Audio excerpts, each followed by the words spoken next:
Touching the world. Global reach. Imagine you could connect to that world with a single interface. Bringing together the future of innovation. Vanakkam, please watch Tamil Lucky Guru. Watch Tamil Lucky Guru. Please watch Tamil Lucky Guru. Please watch Tamil Lucky Guru. Hello. Please watch Tamil Lucky Guru.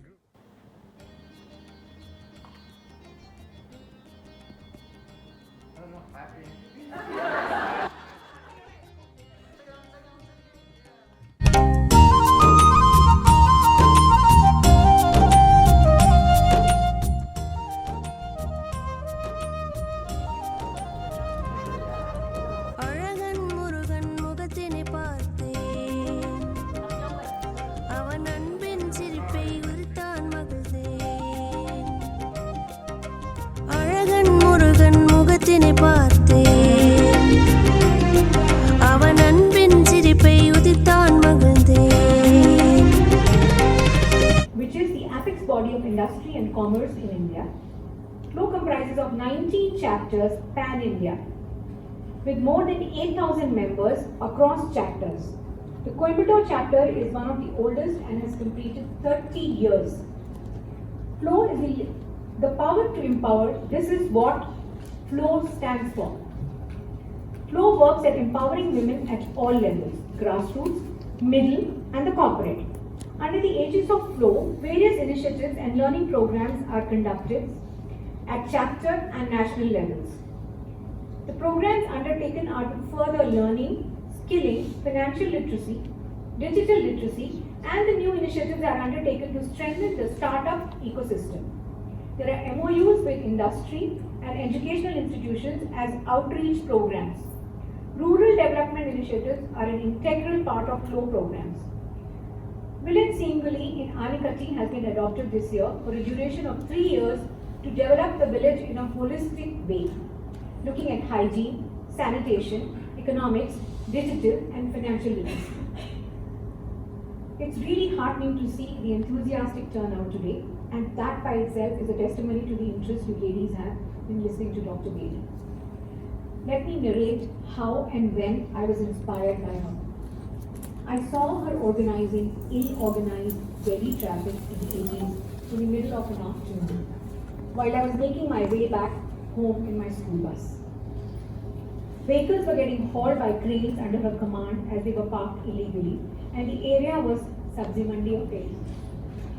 One of the most crowded areas and with majorly... I just want to start by first touching upon your IPS life. There's something that's intrigued me about Sikh people, and Sikh people, Sardarji, and it's there's a very interesting statistic also about them. They make up less than 2% of India's population, and their representation in the Indian Army is more than 8%. So, is your proclivity towards your public service does it have something to do with your Sikh heritage? I have a very mixed heritage. Yes. I'm the best of everything. I had Sikh grandmother, I had a Hindu grandfather, and my school was Catholic. So I have a very mixed background. So there was, in fact, very intergenerational and interreligious. And we were following all practices. I would go to the Gurdwara, Amritsar, the Darbar Sahib. I'd go to Durgana temple with my nani. I'll go to Darbar Sahib with my dadi. I'll go to my school in Catholic. It's the school where we do prayer in the church. So who am I? What am I? I'm a human being. Believing in value systems which I could get from all sources. Okay. So in your time as the IPS officer, what were some of the biggest challenges you faced? I was left to myself. I could make a zero of myself. I could make a hero of myself.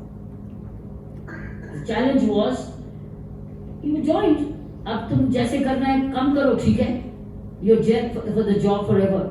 You do well, that's your choice.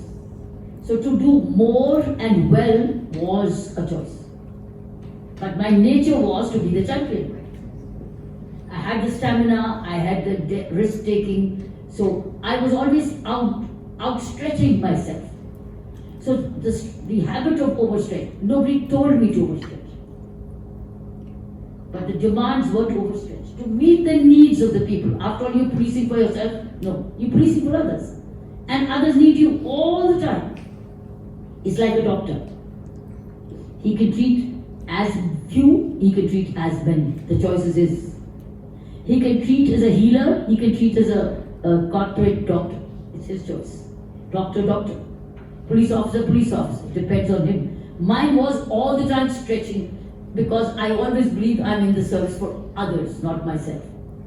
So this is where the challenge was, myself. Challenge is not from outside.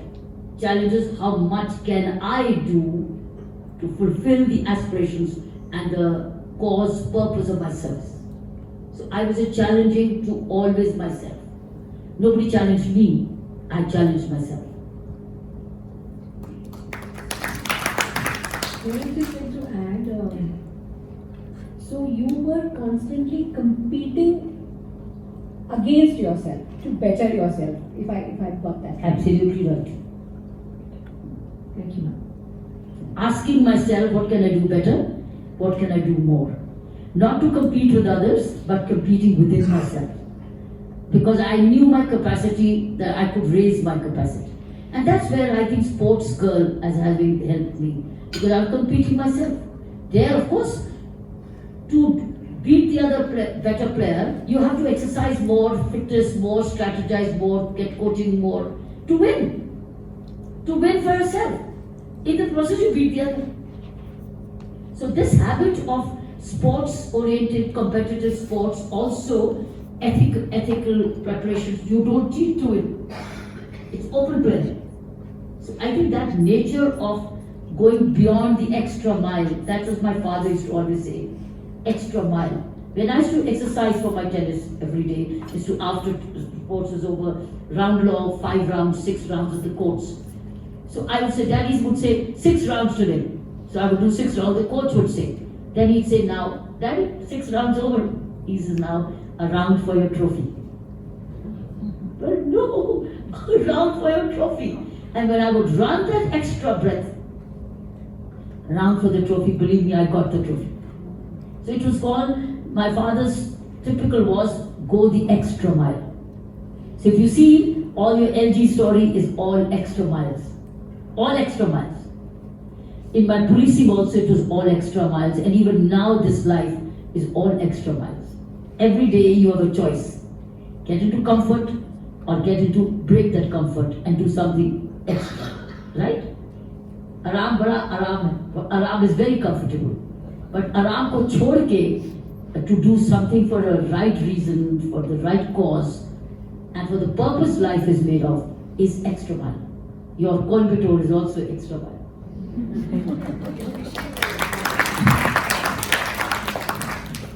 Every visit, every invite which I take is an extra mile. Because there is a choice to do something different.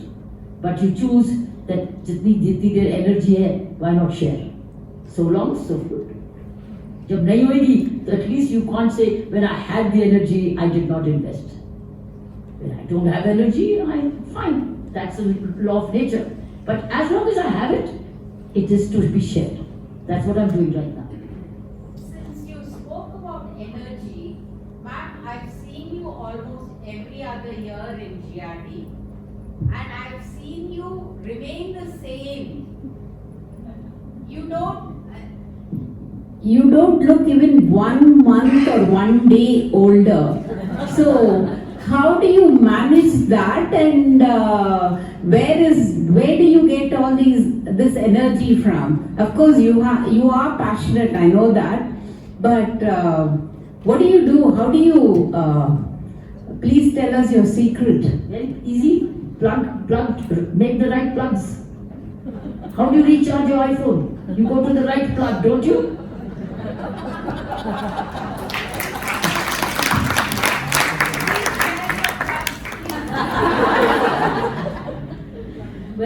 plugs are many. Good reading, spirituality, fitness, right food, right thinking, right mindfulness, right meditation, right environment. All these are plugs. Yeh to plugs hai. Right food is a big plug, isn't it? Then right sleep, a right amount of sleep is a right plug. Then watching your thoughts is a right plug. Meditation is a right plug. Prayer is a right plug. Having great, good friends and environment like this is a plug. These are the plugs. And right kind of work is a right plug. Right kind of relationships is a right plug. These are your plugs of life. Right? So I think right living, right thinking, right eating, right thought, right action. That's the way of Buddha. That's the way of Buddha. This is a plug. Buddha is a plug. Buddha does not say believe me blindly. Buddha says go to rightfold action. So I think that these are your right plugs. If you go to the eightfold path of the precepts of Buddha, those are your plugs. Just read them and have those as plugs. These are your plugs. So tell no lies, no lying, no killing, no intoxication. These are all his plugs. You intoxicate yourself, what happens? What happens? You tell a lie, what happens? You steal, what happens? These are your plugs. So avoiding being aware of these happenings keeps you on the right plug. I've just come back after 7 days of retreat in Ladakh. Day before yesterday, I've come back from Leh, the land of Buddha. 7 days I spent on yoga and with the monks. It really cleans me up even further. So these right retreats are very good plugs. Right holidays are right plugs. Right giving is a plug. When you give, isn't it a plug? So anything which you do right is energy giving.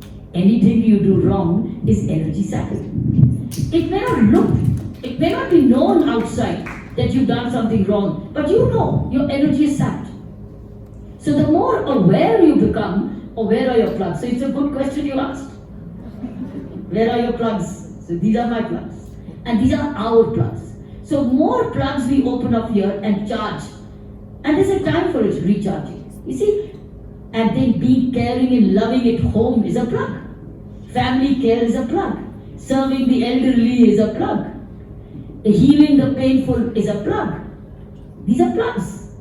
So the more plugs we open also, so that's what you do.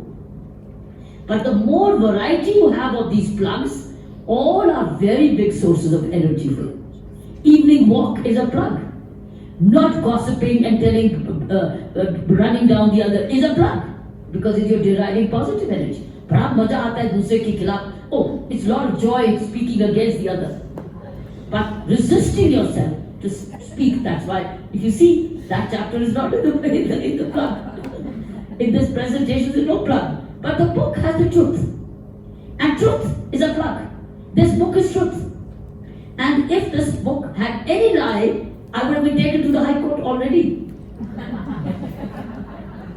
Because they know she is not a liar. Kiran is not a liar. And she will say something only based on evidence. So friends, the more all these positive plugs you have in the house, library in the house is a plug. Look at your room. How are you designing? Where are your books? What kind of books you have? Is a plug. So the more of these plugs you have in your life, morning yoga is a plug. I do regular morning yoga. I can't do without it.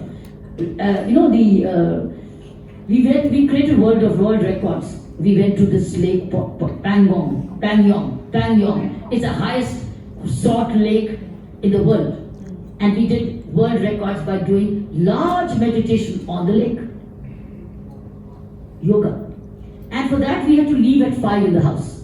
I got up at 2:30. Many times in Ladakh, we had to get up at 2:30. Why? 5 o'clock, I can rub my eyes, wash my face, put on the clothes and go. No, I worked it backwards. 2 hours, did my yoga, did my meditation, then left. So when you're determined to have the plug of yoga, plug of meditation, plug of your own fitness, right? You will work backwards. You don't say, so 3 baje uthenge. You need 2 hours to get set. Spend your 2 hours, work backwards. So friends, the more plugs you have, choose your plugs, list out your plugs. These are sources of my energy.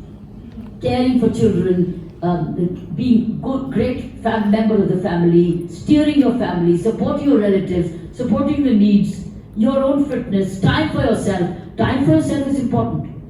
It's a plug. So we are all full of these instruments. It's the way we choose them, right?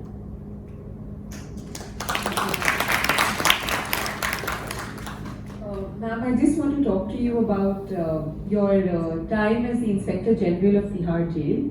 I know during your introduction also it got touched upon, but just for our audience to know, India actually has one of the worst prison systems in the world.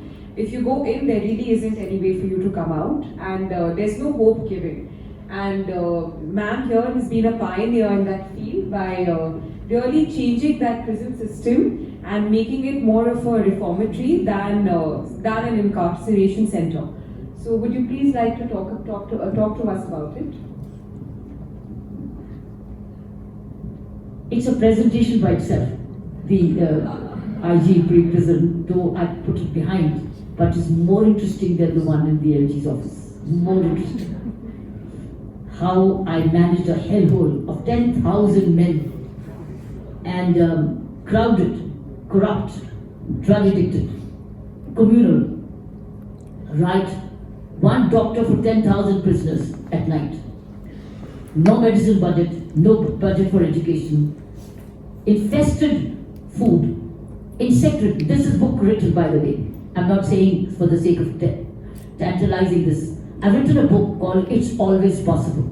First part of the book is documenting all this what I said. Second part of the book is what did I do with what I saw. And the third part of the book of that is what emerged.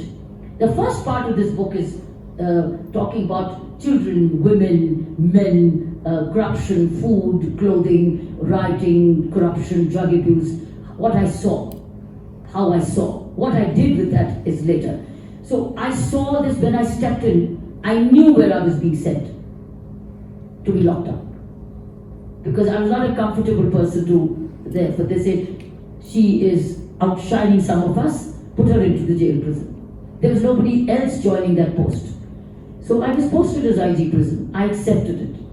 For the reason, I knew there were 10,000 people. And I'm a very people person. Doesn't matter if they are criminals, I'll deal with them. So I loved it because it was people. And because it's people, people's needs we all understand. Everybody wants care. Everybody wants love. Everybody wants to be heard. Everybody wants to have right kind of food, environment. So from day one, my friends, when I entered, I brought in the Brahma Kumaris to start evening discourses. I brought my own foundation, which was running drug abuse treatment centers at that time, to start open drug abuse treatment inside the prison.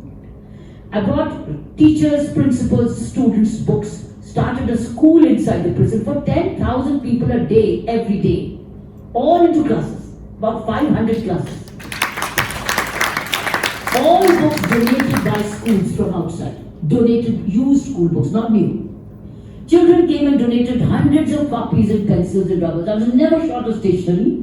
I was never short of. See, same habit took me to water-rich religion. Same methodology. So when you have this experience of seeking people, seeking out. So prison had no coming of anything, no shortage of anything. It had education, it had meditation, it had drug abuse treatment, it even had doctors. How? Now, doctor I can't employ. There's the money. They were neighborhood homeopaths. So there were lots, about 25 homeopaths around. And the homeopaths came at a low cost. And I had the money to give them transportation cost. I had that money. Acha, three-wheeler. You come in a three-wheeler. I said, don't come in a three-wheeler. If you could come walking, charge me for three-wheeler. Take that money. Charge me what you can do by transportation. See, that was in my hands. So that transportation compensated them enough. So I had about 25 homeopath men and women white coats with stethoscope here, walking around the prison. See, by that itself, half the medicine disease went away. So I had medical care. Then I brought a stage of meditation of 1,000 prisoners at one stage, called Vipassana meditation. And when I introduced that Vipassana meditation, it became an ashram. So imagine from that hellhole to no smoking zone. I brought in no smoking, took away all cigarette selling inside the prison. And no smoking. TV went away because of that. Food, everything. Food was being served in drums, which used to be used for cleaning water, cleaning and utensils, cleaning, and then served dal. And imagine, can you believe it? When I saw rusted drums, all used for once in the morning for cleaning, and same thing used for dal in the afternoon. That was horrific. So I went to sale, got very good stainless steel large drums to serve them cleaning up. So it's a lot of cleaning, men, women, children. My second foundation came from when I educated prisoners, children running play schools inside the prison. It's still running. Many of my programs, which I started in 1993, in 2022, they're still running. Vipassana meditation is running, children's school is running, and many programs are running, and they've all built on those programs over a period. This brought me the Ramon Magsaysay Award, called the Asian Nobel Peace Prize, because of that. So I didn't know I was going for what, but all I knew was there were 10,000 prisoners. You know, when they had severe toothache, and toothache is not life-taking. The old prisoners suffered from heavy toothache, and they didn't know what to do. One day I was sitting in the office, and an organization called Hope Foundation, Hope, came, said, "Can we help you?" Well, for what? "We'd like to open a dental clinic inside the prison." I said, "My God, I just asked and wished for it, and here you come in." And that was the first ever dental clinic inside an Indian prison, which was set up by the Hope Foundation. It's still running. So after that, of course, the government stepped in. After I left, then a lot of news about it, communication came, and government stepped in, increased its budget, deployed more doctors, gave more teachers. Many things came after. And it also became a policy for the government of India to adopt some of these reforms which we did. So Indian prison system, now I would say, in the south is by and large. What you said is the trial delay. Is the delay in trials where they languish. It's not the prison, but it's not as selectively. Some may be very bad, some may have bad incidents, also some have heavy corruption. Even Tihar jail has suffered a lot of corruption. Recently, 22 officers have been suspended and put on because they took money from the very rich prisoners to give them facilities. So these things also happen. But other things can also happen. So I'm telling you the story of what happened in that, where remnants of that are still available, but when corruption comes in, then all this gets washed out. The basis of any change in any institution is integrity. So what you said is hellhole for those who are languishing because of delayed judicial trials. Because our judiciary is also very overcrowded, and the trial has its own needs. It needs prosecution, and it has defense witnesses. There are sometimes delay from both sides, or sometimes from the overcrowding inside the courts as well. But prisons in India, I've seen prisons around the world when I was writing this book. The condition, you see, the living conditions may be better outside, but very harsh. Some of them are not locked up for 24 hours a day. They're given only 15 minutes of sunlight. Just 15 minutes. And there's only a little track they can walk. I've seen everything this year. Last year was cold. This whole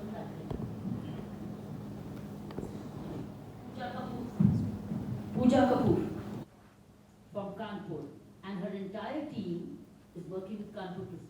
So now my endeavor is also to verify, and I go to flow, wherever prison, we visit the prison, because prison reforms remains my purpose as my second foundation, where we educate children or prisoners also, and to women inside the prison, to women empowerment, men training. We keep working so that we check the recycling of criminals.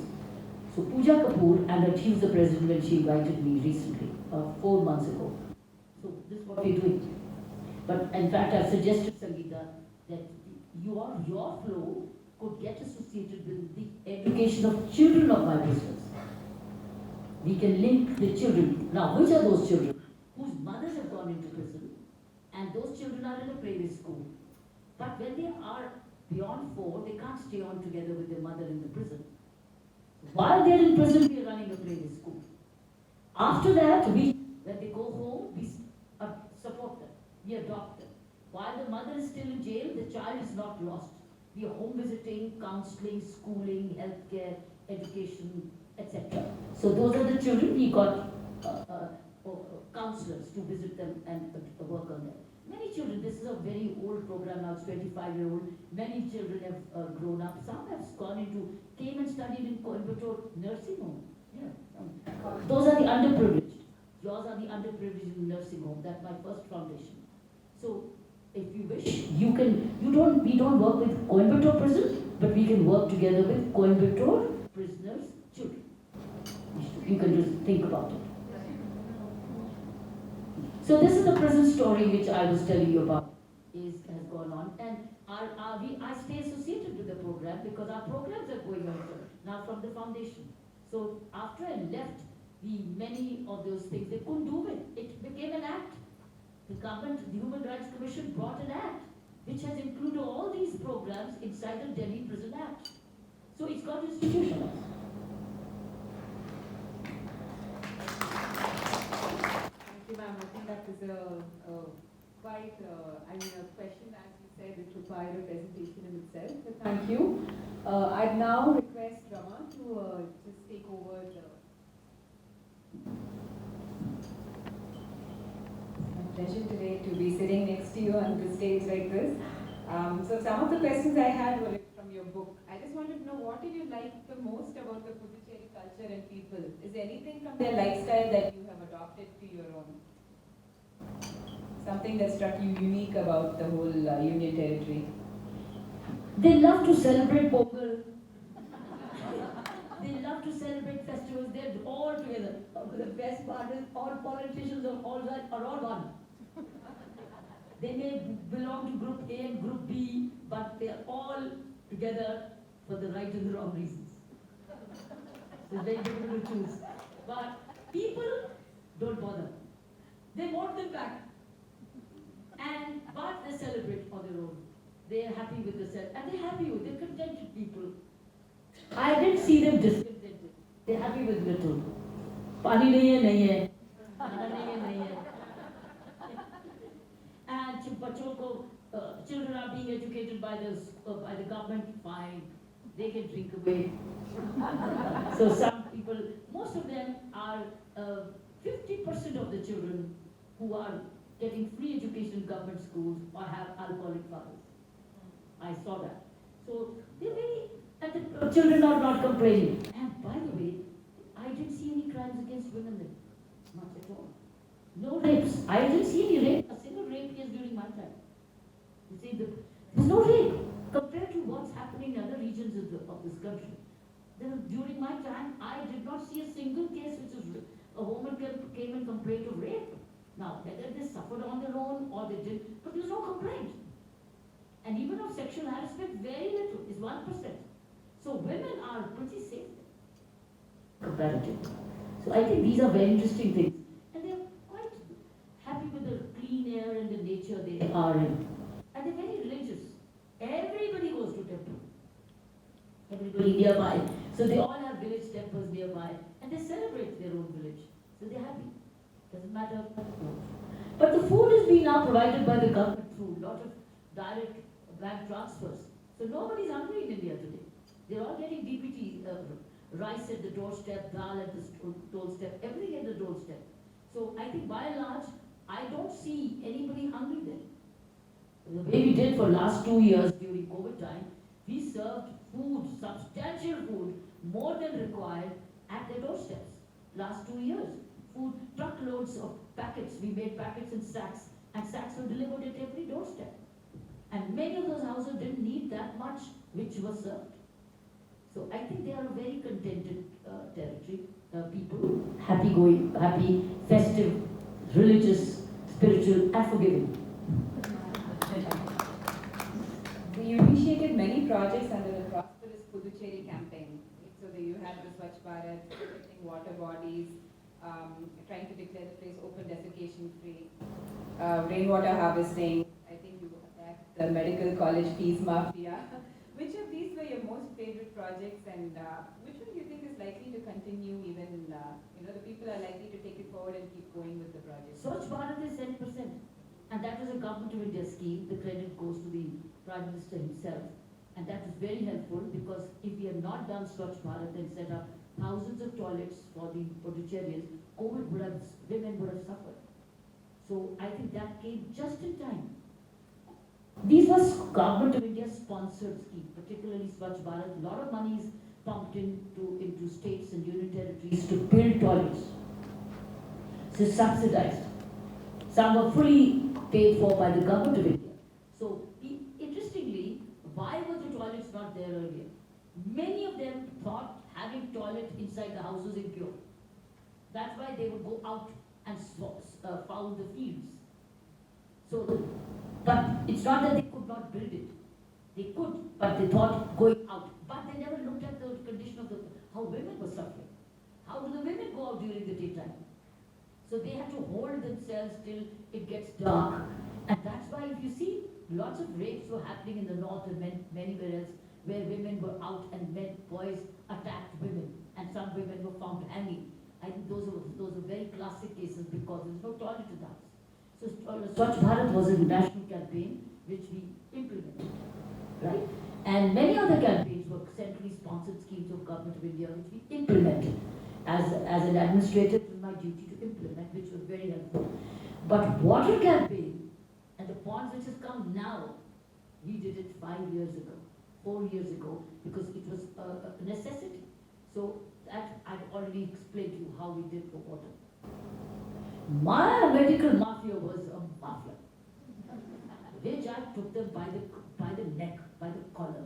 I didn't spare them. Most of these medical colleges were mafia driven in the hands of trustees and people who were making huge amount of money for selling every seat. That when came to my notice, we took it on totally head on. And it was a battle long, battle strong. You must read the medical mafia chapter in the book. You will love it. You can go straight to the medical mafia chapter. skip all others. You'll see how we did it. And how it was a battle royal between the LG's office and the politicians who own these medical colleges. Not sometimes upfront, indirectly or directly, selling seats.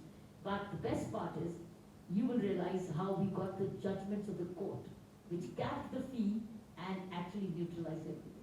But it was like two oppositions. Because, you see, it was hitting money bags. See, paise ka dhyan rakhna. It was medical colleges also paise ka dhyan rakhna. Children were being exploited. Poor children were exploited, even if on merit. Their seats were being sold. How I went and raided the control room, found that the seats had been taken away, which belonged to the Puducherry children, and they took by the merit. How they were hijacked onto the computer system. How I found it out. And then once I was talking to somebody and giving him the instructions, and that person started to pick up a call. And he was talking. So I said, who are you talking to? He says, Honorable Minister. I said, tell the Honorable Minister to come here. Why are you talking? When I'm conveying, you request him to come here. He's in hospital. Because I come here to raid, he said he's in hospital. He avoided confronting. He was a mafia of himself. That health minister was a mafia. He was a mafia in a particular state. You got to read, there's a chapter on him. He's neutralized, he lost all his election, he's nobody to do. He's finished. So how we did it is the how of it. Then the whole night you have to keep listening and Ramayana Khatam nahi hota. We are Mahabharata of the time. But he was, when I went to his constituency called Yanam, it was his constituency which was near the Godavari. He put up black balloons and put up everybody, his partners, he put up so many black balloons and said, go back, go back. So when I got near, they said, can we have a selfie with you?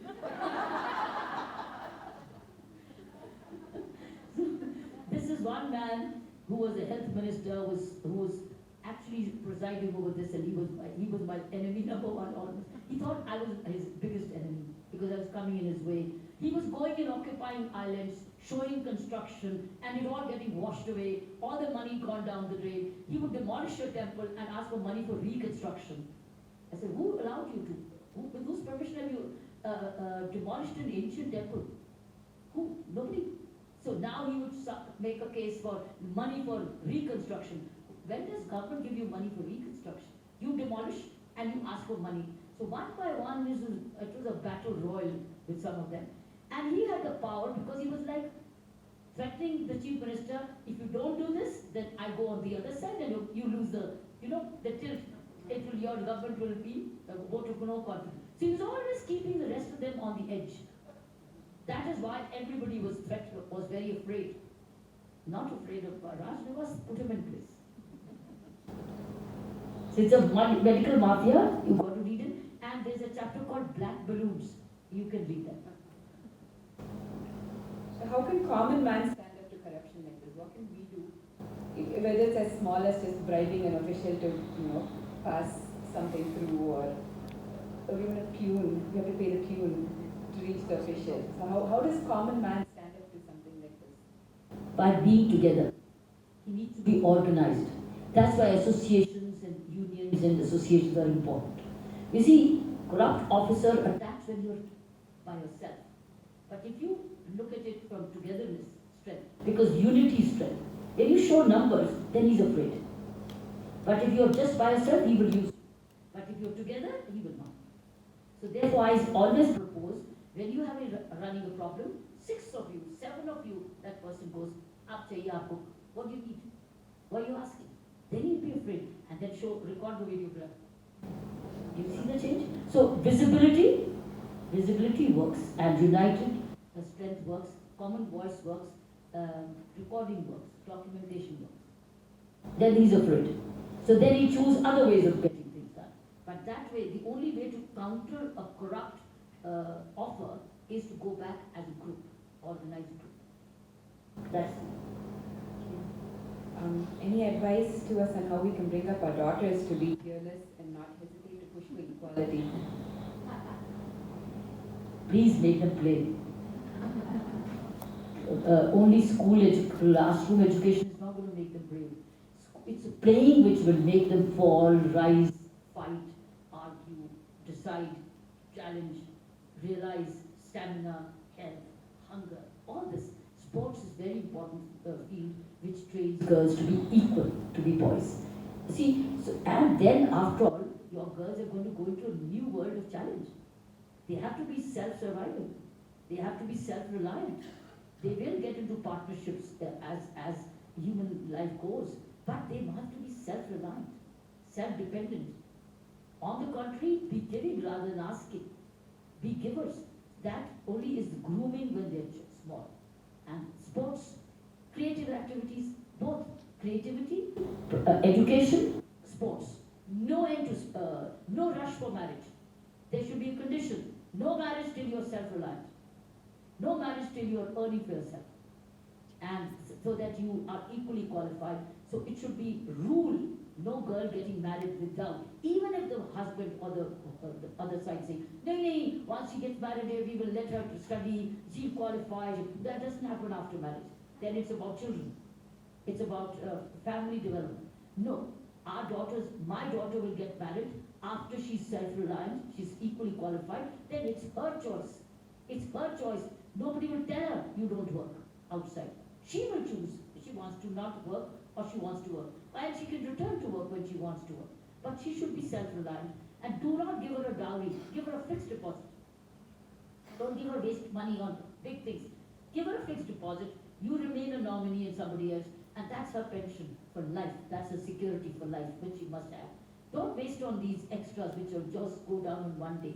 If you have savings, invest into fixed deposit, which she gets as her earning. If she's working or not working, it doesn't matter. So make her play, give her a fixed deposit. Do not waste on heavy expenditures which you do all in one day goes down the drain. And then give her that what she would be helpful for. But you have to make her self-reliant. She should never ever be in a position to say, I need this. She should say, I can give you this. I need this thing. I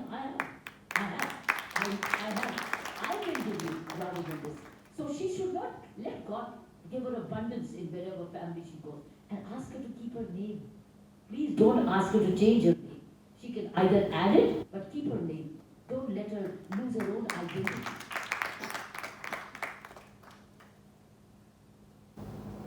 We've all lost, some of us have lost our original identity, haven't we?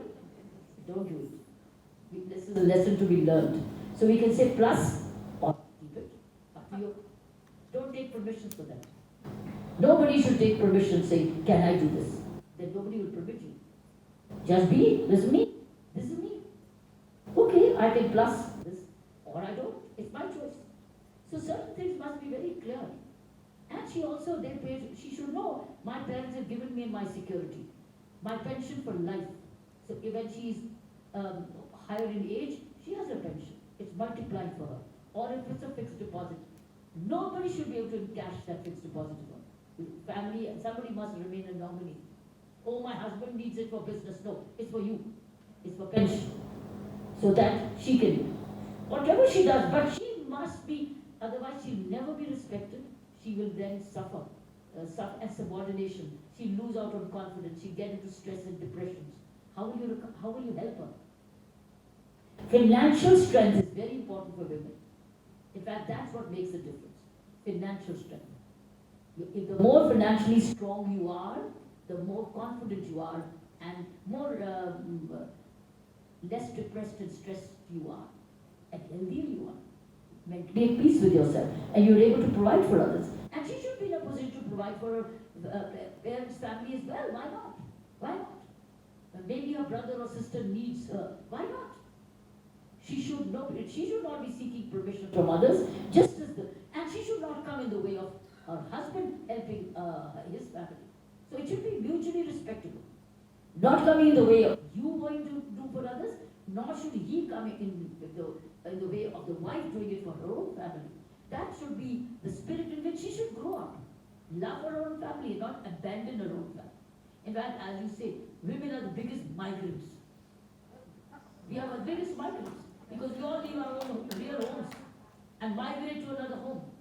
But is that home going to be warm, respectable, assuring, secure, dignified?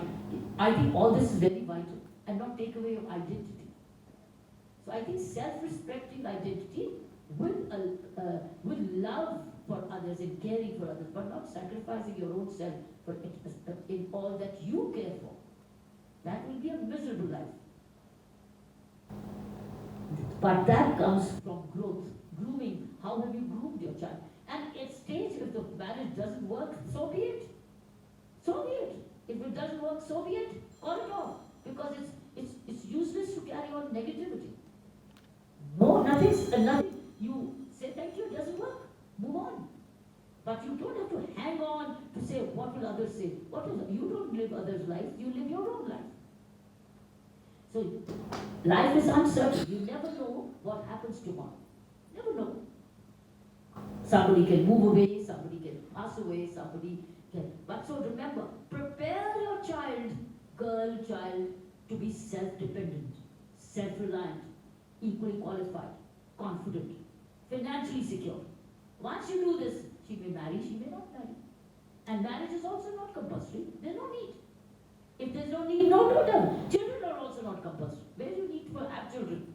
Oh, 3 years of marriage, no child, no child. Child is a bigger person who have to relive. So I think these things have changed. I don't know why we call for trouble. If there are two good friends, they want to stay together, let it be. It's a family by itself. Where they can be two good friends. Friends can be there for each other. So I think things have changed. Let the child grow up to seek her own freedom and her own confidence. The audience, if you have any questions, do raise your hands. We'll bring the mic to you. So there's this one quote in your book that I really loved. You said there are 2 reasons we don't trust people. 1 is we don't know them, and 2 is we know them. building a trustable team. Any advice on how to go about grooming a trustable team so that even if we do know them, we can trust them? Empower them, but keep watching them. It's not that I did not have breach of trust in my team. I had. Also, later on sometimes, you get to know that the person was not that trustworthy as much as I trusted them. But these are part of life. Just stay alert. But the important thing is feedback. Maybe at some stage, like as an LG, people are sometimes afraid to come and tell me the truth. How do I get to know? If everybody's afraid of telling me the truth, and everybody's afraid, who do I get? Somebody saying, "Mat jaro, tell me the truth." But only when I left the office, I realized who was who. So it happens. You do your best. You trust people. Let people break the trust, and then let them get out of the team. Yeah. Somebody raised their hand.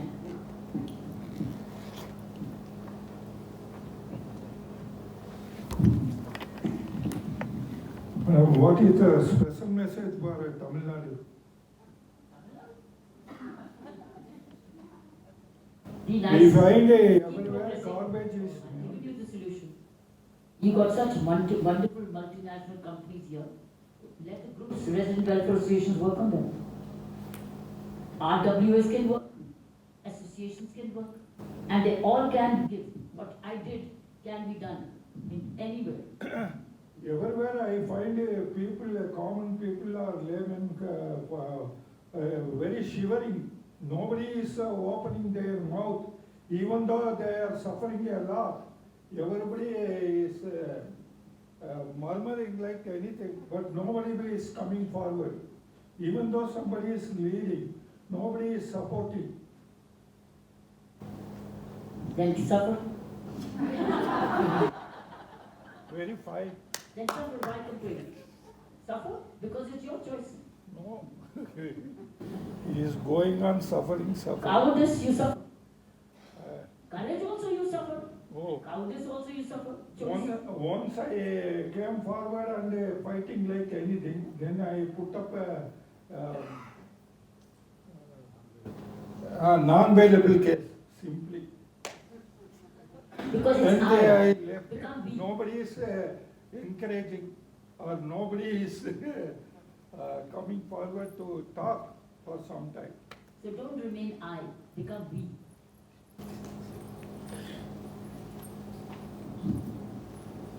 That's why I said RWS, resident welfare stations, associations. If you work together, it works. But village panchayat works. Groups work. So there are lots of good NGOs also you can work with. Try. May not succeed, but try.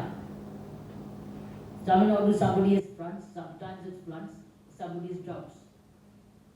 But the companies around can adopt a well, a pond, a tank, a lake, same way. And there are lots of good companies and they have corporate social responsibility money. It's not that they're giving away their hard earned, it's a part of their 2%. So they can invest into water. And some of them are. I read in the papers.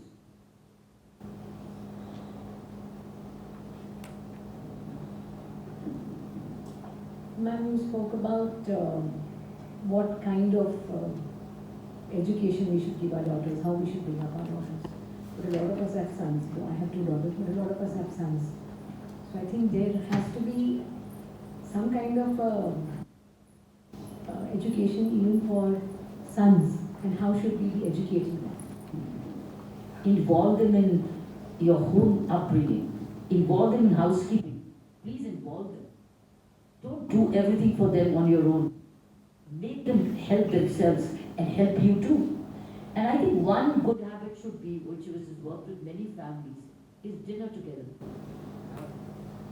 Once you have dinner together, you stop the waywardness of the men, boys. Say, sorry, anything, dinner together. And dinner is 8:30 or 9 or 8. No compromise on that. Dinner together. So once you have the same rules for these daughters and sons, they will get it. And that will bring in a family bonding, respect for parents, time for family, time adherence.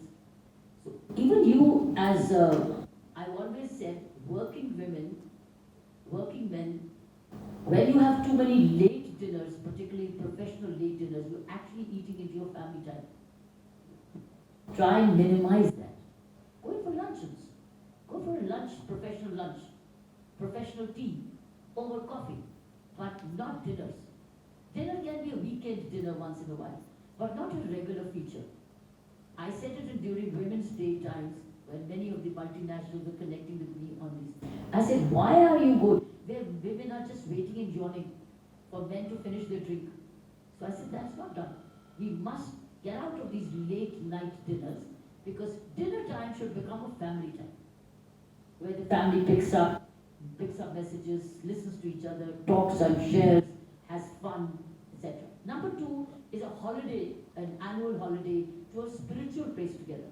Not to Rome and to pizza or Italy. Go to India. Go to India's spiritual places together. India is just full of lovely spiritual places. Togetherness as a holiday will spiritualize the family. So rather than I went to Europe. Europe, what is there to see in Europe? See one country and all look alike. All look alike. Same architecture. Whereas India also looks alike, but it has very unique spiritual strength in every different part of the world, India. So go to that and spiritual, and India then leads you on. And there's lots of good, safe places to stay. So I think annual spiritual holiday will bond you. And also involve having dinner together where everybody serves. Somebody's cooking, somebody's laying the table, somebody's clearing the table, somebody's washing, it's about chatting. So if you involve your sons together for family time, dinner time, and that should begin when they are smaller. See, not when they've already are 20-year-old. Now I've got too many friends, Mama, I'm waiting. Now where do I go? I have to go. Well, that's okay. You can plan that but this is dinner time. Okay, then I'm going. You're not going. So I think that the better earlier the discipline, the better. Don't let your boys threaten you.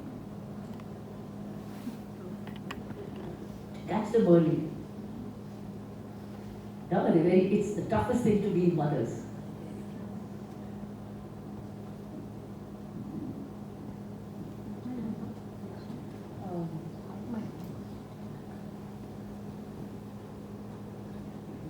Hello. Ma'am, I have two questions. One is, how did you manage your work-life balance? I had my mother at home. I was truly blessed. The biggest blessing I've had in my life is the moment I gave birth to my child, my mummies came in. She knew I needed her. So she gave up her own home in Amritsar and moved to Delhi with a suitcase. And then I didn't let her go. Oh. So mummy was there because now mummy thought that this is what she had groomed me for. And now if she doesn't stand by, I will lose this because I could not have managed without her. So I came back home. It was an intergeneration family. My daughter grew up with grandparents all the time in present. Thank you. That's very vital actually. Please support extended families if you can. Whenever you get a building or house, see they have space there and you have space here. So you have space and yet together. They need you and you need them. You need each other. So therefore cultivate this bond amongst your children and your your parents and all in-laws. But give them space. You have your own space. So space and yet proximity really works. I've seen many now couples buying a house in such a way that they are there also, we are also here, because they need to be looked after. Like they looked after us when they grew up. Now when they grew up, we need to look after them. Where else will they go? So, but space, they have their own ideas, they have their own habits, etc. So that it doesn't irritate. You have space for both. Try and always have space. Like this, if you find space for them, and it makes them independent as well, but you're there for their call. They will have health issues as they grow. Otherwise, how will you run? How will you manage? And all working mothers need family support. You are what your family support is. You are what your family support is, I must tell you. Family support is your husband, family support is your children, and family support is paid support sometimes. Now I don't have my mother. What's my family support? all my paid staff, which had grown with me when I was small. They look after. And I can leave the home open and they take care of me. Thank God, I inherited it from my mother. She groomed them and she left them for me. And they are part of my extended family now. So if we can cultivate this kind of a support system, it's very important for working women in particular. Secondly, you've been known as a fiery IPS officer. So did you see any change in yourself? Did you evolve when you came as LG in Puducherry? Was there a total marked change in your attitude or the way you approach people? I was much more collaborative.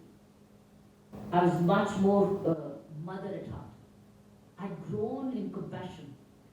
I'd grown in love. I'd grown in giving.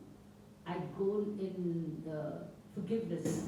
I'd grown in all these emotional quotient hugely. I think with age, this grew with me. So I was very collaborative. While I remained firm who I was, that did not give up. But I kept giving people a chance who were doing the wrong way. Give them a chance.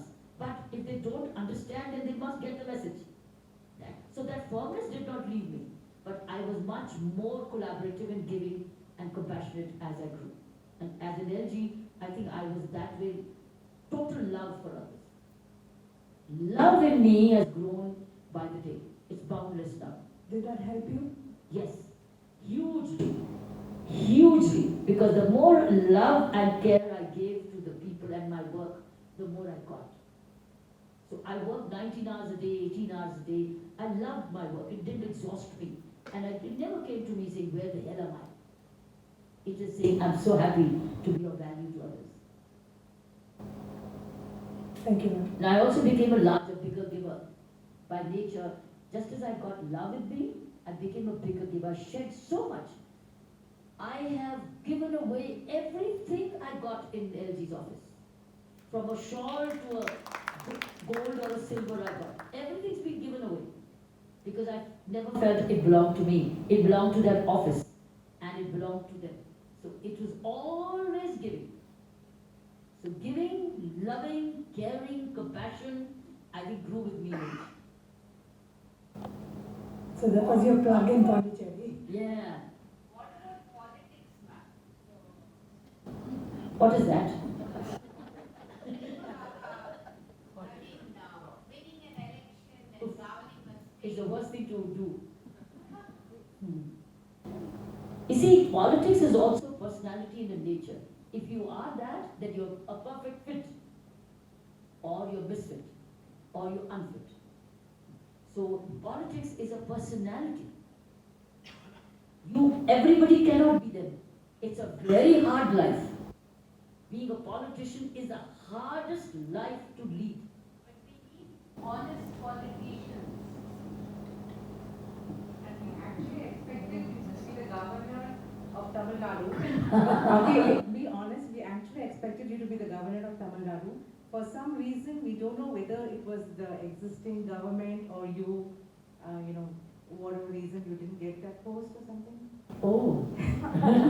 Because I have heard a lot about you when you were the governor of Pondicherry, and my sister was associated with you, and she was always praising you so much, plus telling you were very approachable, but getting in the wrong,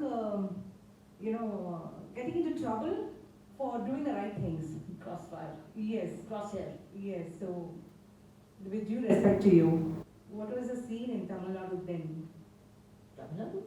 Yeah, you were supposed to get the governorship of Tamil Nadu. No, I'm not supposed to get anything. But we believed. That was your aspiration. Yes. These are very important posts which matter to the powers that be. They have to choose people who they think would be fitting. They know best. Right. You and I may desire, but they know best who do they want, who would go in alignment with them and work with them. Who's right for them. They know best. Because they have a larger scene. You and I have a probably tunnel scene. They have a larger scene. So that's why it's very important for the powers that be in the government to see that they have a person who's predictive and will align with them when the crisis needs. And what will be his or her response? So therefore, these postings best left to them. They know best. Because they bear the consequences of right choices or wrong choices. They bear the consequences, not you and I. So therefore, they should know best. Thank you, ma'am.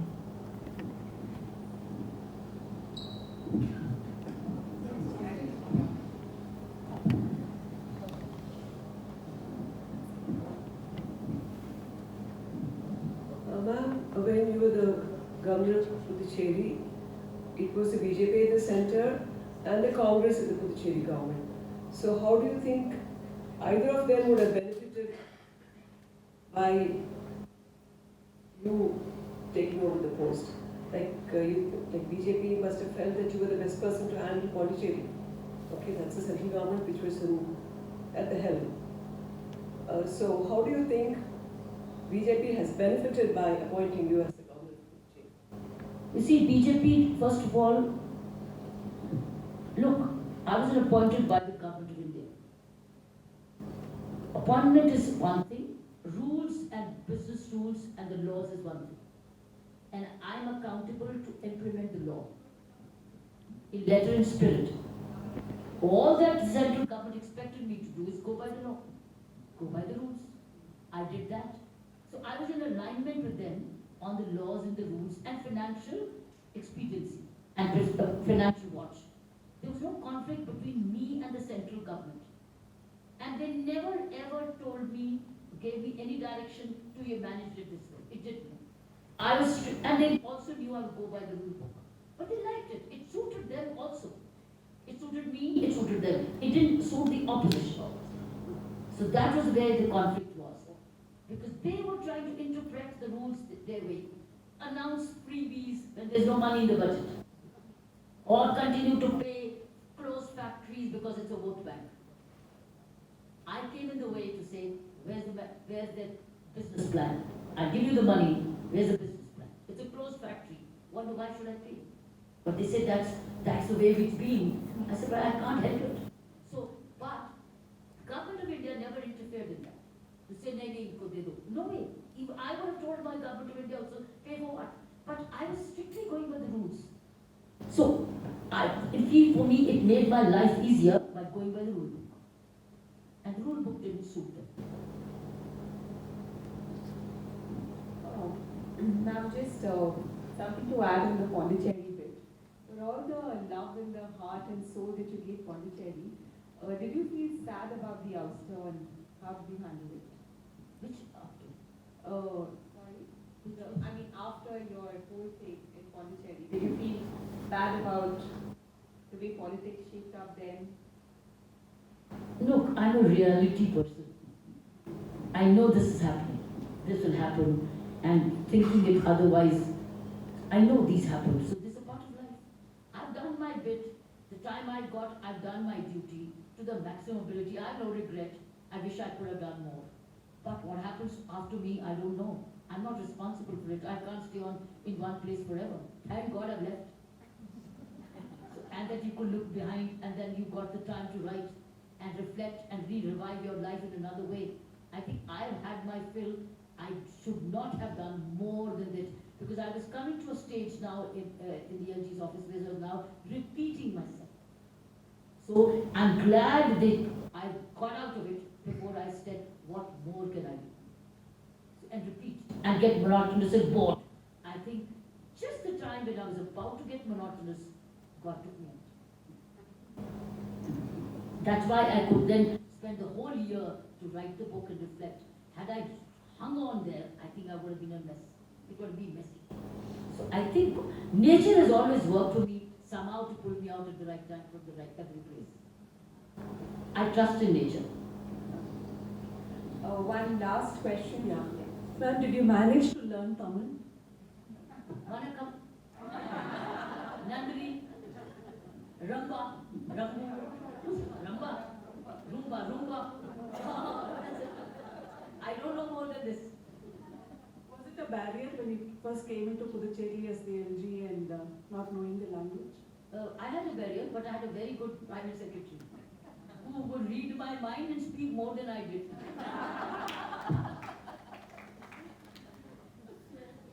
art to hire the right people, right? It is. It is an art to have the right people around you. Not the wrong people. Right people, you start sensing who's right and who's not. Then you work with them. And it worked with me in my private secretary. I think it's written somewhere. My private secretary was Sridhar. I would speak a very short English sentence. He would go on. So I told Sridhar, you know what? I can understand what you're saying.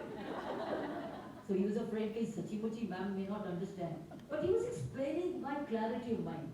So he was a very good right hand for me. So I trusted him. So I would give him a tip, say this. So he would go on and explain. And that worked. So my presence, my smile, my care, my love, and his explanation actually was a great combination.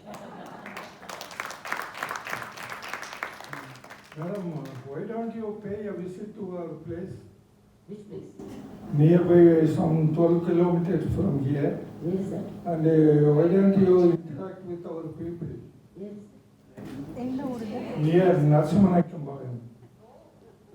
Yeah, I can provide you food and one AC room for a few days. I think for that you have to shift. You must interact with the people. Aren't you people? You're people. Yeah. Yeah.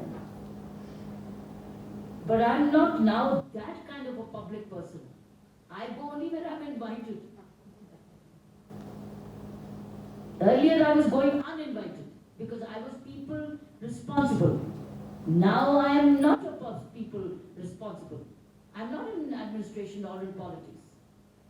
So I play my roles accordingly. I don't stretch the role. But ma'am, I think you should become a teacher. I am a teacher. I know, I mean, on a regular basis, manage students and... I am a teacher. I do regular programs or webinars and connect with the youth on a regular basis. What else am I doing? Tomorrow I'm going to a school year. What am I going for? Teaching. What am I teaching? Inspiration. How do you grow up and groom yourself better in early leadership? Is that teaching? So in fact, it's not limited to one school anymore. It's like selectively going all over. That's what I'm doing. In fact, it's one travel to the other. And through webinars, the whole year, last year, was all webinars for schools and colleges across the country.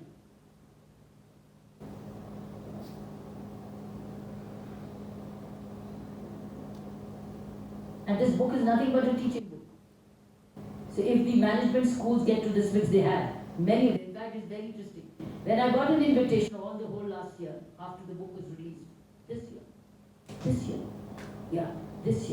oh, it was this year, and see the time goes away. 22nd January I released the book. It's now only June. I released it only on 22nd January. And now I start to get these invitations after this. And I said, okay, I'll speak to you. You read the book. And ask me on book, because you're management school. Otherwise you'll never read. So they were given time and they would return. Now madam, we've read the book. So I said, now ask me what do you want to clarification from the book. So I made them read management. This is the way I taught. Not by teaching, but learning and asking and quizzing. And it has happened across many universities. I did the whole. In fact, February, March, April, May, June, it's all been universities and management schools. And the whole of July, August, September is already booked. It's so much. So it is teaching of a different kind. Limited to not one institution. I hope PTR prescribes this to the students. That we can ask him. So ma'am, if nobody else wants to ask a question, I'm just going to ask you one more. And where do you see yourself going from here? 10 years down the line. I'm already thinking of converting my rural project into an ashram. I'm moving the spiritual path. I'm going the spiritual path of, I run a rural project which is donated by my parents to a foundation which is doing rural empowerment in the Haryana villages.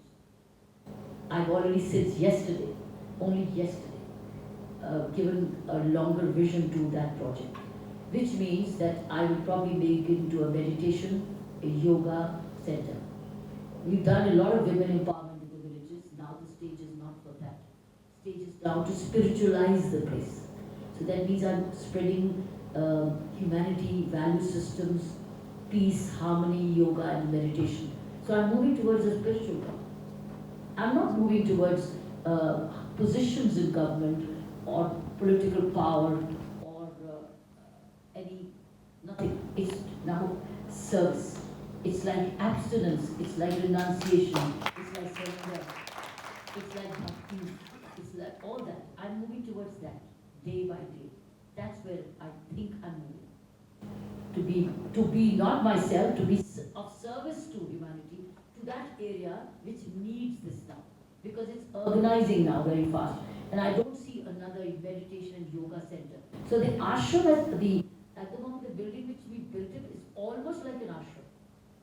Secondly, what I'm moving towards is now to prepare in anticipation, to put across, make public all my records as a gallery. So I'm trying to make, after all, my life is history already. So when it's history, then where is history then going to be seen? So now part of the ashram, I'm thinking of now converting a larger portion of it into a gallery where I put my life on the walls and our girls of tomorrow, when I'm gone, can come and see the life of a KiranPedi, who was the first woman of the Indian police service. This is where my life is going. My life is not going for mujhe koi position milegi, will I get any position? No, I'm far away from that. Now I'm going into my own self-evolvement, self-growth, and sharing the spiritual growth around the area which I'm working. That's where my life is taking.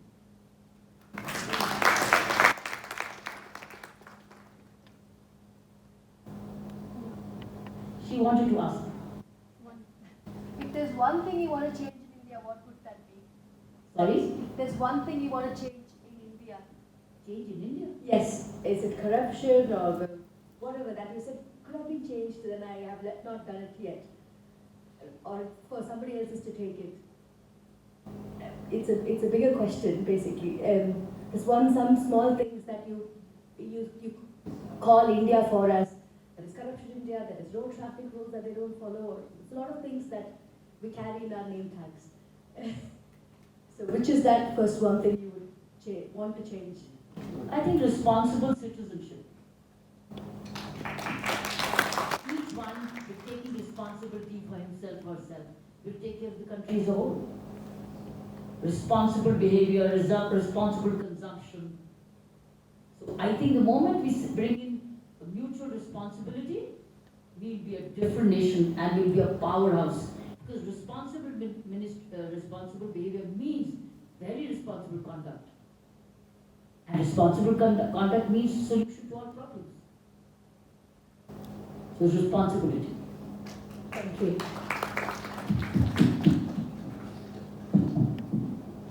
Throughout your life, you've had a very non-traditional and grassroots approach to issues. This approach has benefited many communities of people who have once completely given up hope in their life. So your talk today will be good guidance for all us women and flow here who work at empowerment of women at different levels. So thank you so much for this truly inspiring session. We will move on to the vote of thanks. Request our Vice Chair, Ms. Rama Rajshekharan, to deliver the vote of thanks. Ms. Rama Rajshekharan is a director at Ganga Hospital and Ganga Institute of Health Sciences, and she is an assessor of National Accreditation Board of Hospitals.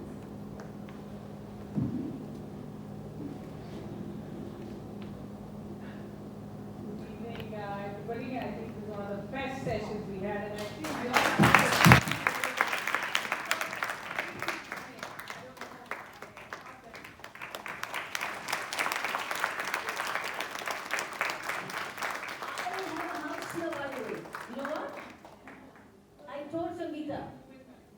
And I told her, I have bought a house. It's called a senior citizen house.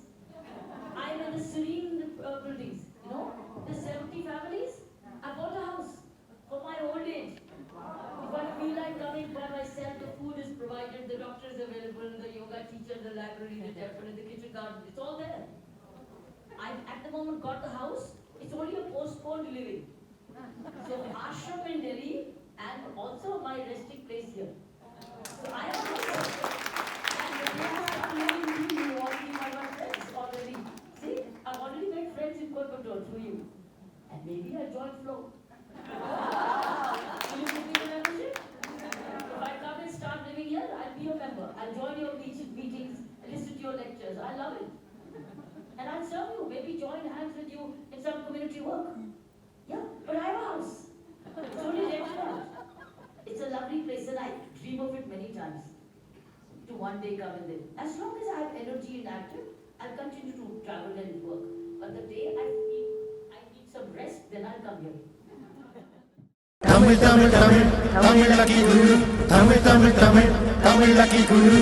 தாயே முதல் தமிழே தரணியின் முதல் மொழியே தாயே முதல் தமிழே தரணியின் முதல் மொழியே ஆதி தமிழன் நடந்த தடங்களை ஜோதி தமிழில் அடையாளம் கண்டு உயிர்மையில் வழி எண்ணம் எழுத்து மொழி ஆசானை கேட்கும் சொதி வெளி வழி உங்கள் உலகிற்கு ஒரு தந்த தமிழ் எங்கள் தாய்க்கு கரு தந்த தமிழ் தங்கள் வாழ்வுக்கு திரு தந்த தமிழ் உலகில் உள்ள அத்தனை பேரை மகளுக்கு வரும் தமிழ் எங்கள் தமிழ் மொழி எங்கள் தமிழ் வழி எங்கள் தமிழ் வழி Tamil, Tamil, Tamil, Tamil lucky guru. Tamil, Tamil, Tamil, Tamil lucky guru. Tamil, Tamil, Tamil, Tamil lucky guru.